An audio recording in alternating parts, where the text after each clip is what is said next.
Hello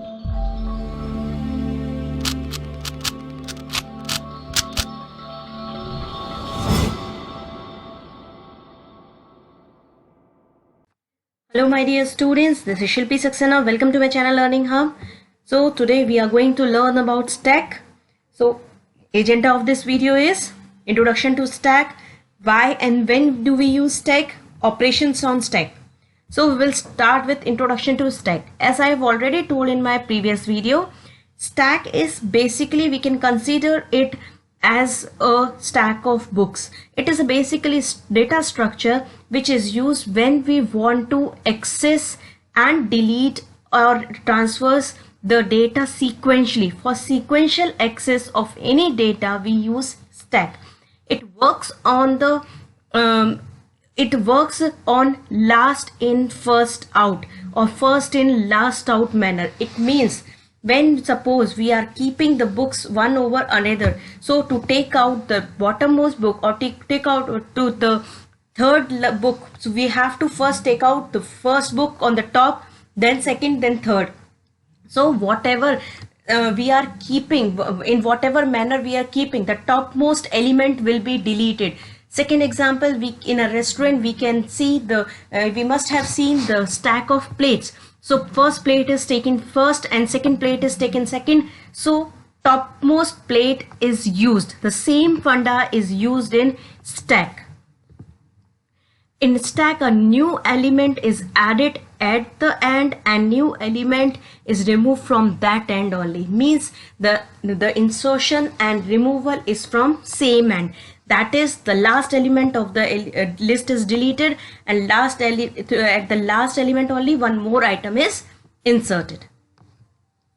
I have already given you example, the stack of plates, the removed from the top of the stack. Now why we use stack? Stacks are the simple data structures that allow us to store and retrieve data sequentially. Sequentially means in this also you can see stack one by one. After the first element is removed, then only we can remove second, then only we can remove third. So in this way, one by one elements we are accessing.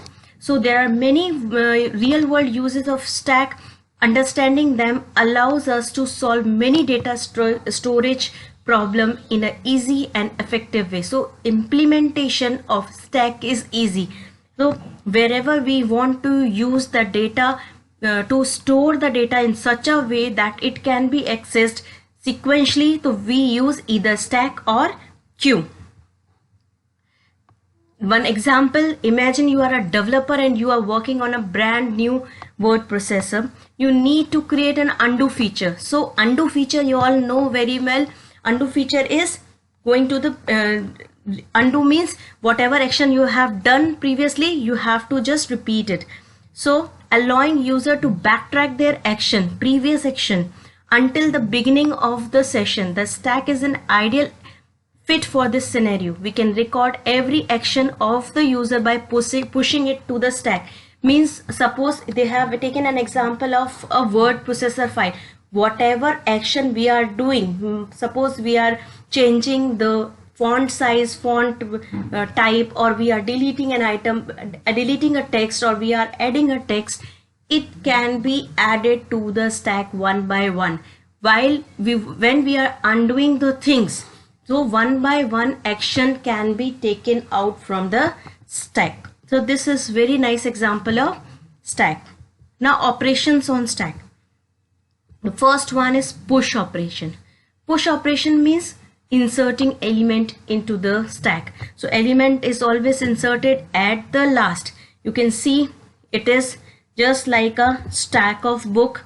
So this is first element, this is second element, this is third element. This was the top, and then once we are adding, this will become top. Now we have added E. Now in this case E will become top. Now after inserting this, E will become top.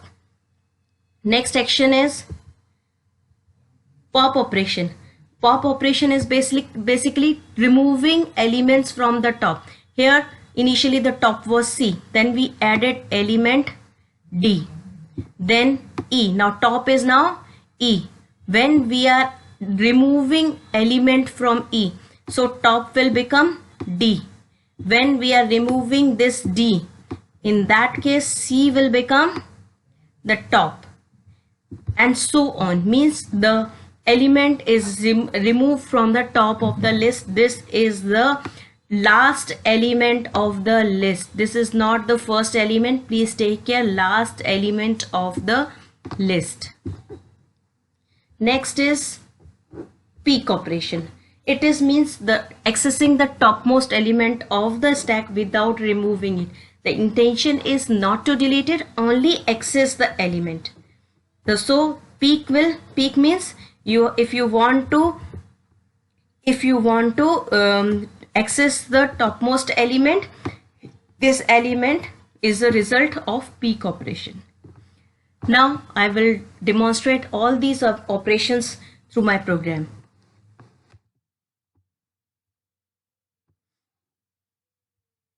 Now this is a program of stack implementation. I have taken a different see, these are the different functions for different operations. My main program starts from here, while true. This is infinite loop. This is infinite loop. So different operations are there. According to that, different functions are called. So I'll explain one by one function. The very first function is empty. See, when we are trying to delete an item from the stack, so we have to check whether the stack is empty or not. If it is empty and we are trying to delete an element, that is a condition that is known as underflow. So underflow is condition when we are trying to delete element from the empty list. To prevent that condition from happening, we are going to use this function, which will return if top is equal to -1. This is not necessary that you are using top is equal to -1. You can also use stack is equal to empty list.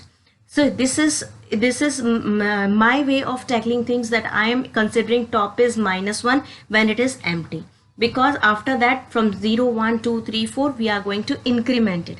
It's totally up to you.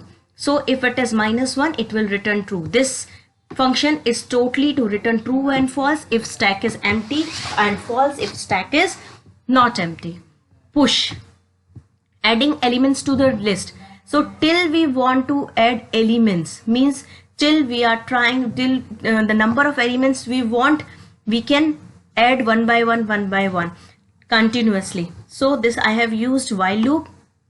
So till ANS, value of ANS is 1, it will keep asking the value which you want to enter, and it will keep on appending it to the stack. And at the same time, it is going to add, it is going to increment the value of top by 1, because 1 by 1 top is going to increase. So this is infinite loop, and it will keep on entering the value till we are entering 1.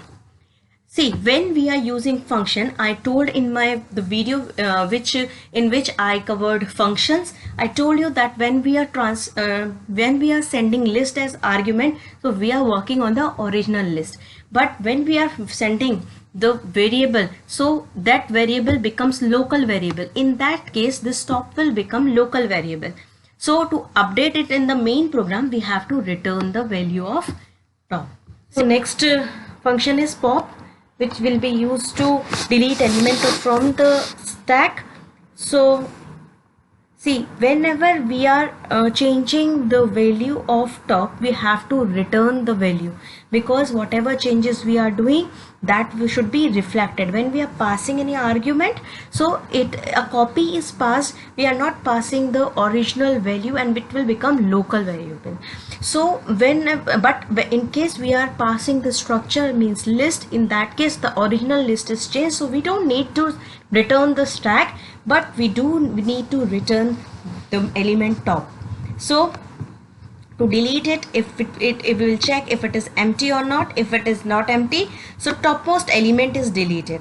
We can use pop or we can use del. I have used pop because pop returns the element which is deleted. So we can print the element, that element is deleted, and at the same time we will reduce the value of top by 1 because that element is deleted, so we have to reduce it. Now transverse. Transversal is basically accessing each and every element of the stack. So first of all we will check whether it is empty or not. If it is not empty, in that case we will access each and every element of the list in reverse order. Why? Because last element is the topmost element, it should be printed first. So I have given a condition, if it is printing the topmost element, so it should print the element along with the top, means this should be printed so that we can know that this is the topmost element, otherwise it will print the element only. Peek function, again it will check whether it is empty or not. If it is empty, in that case it will print stack is empty, otherwise it will print the topmost element, stack top, that is it will print the topmost element. In both the cases we are not changing the value of top, that is why we are not returning anything. Now come back to the original program, means main program. I have used the infinite loop while true, so it will print the options. If depending on the choice, the stack, the functions will be called, and if choice is 5, it will come out of the loop. So I'll run this program. Function F5.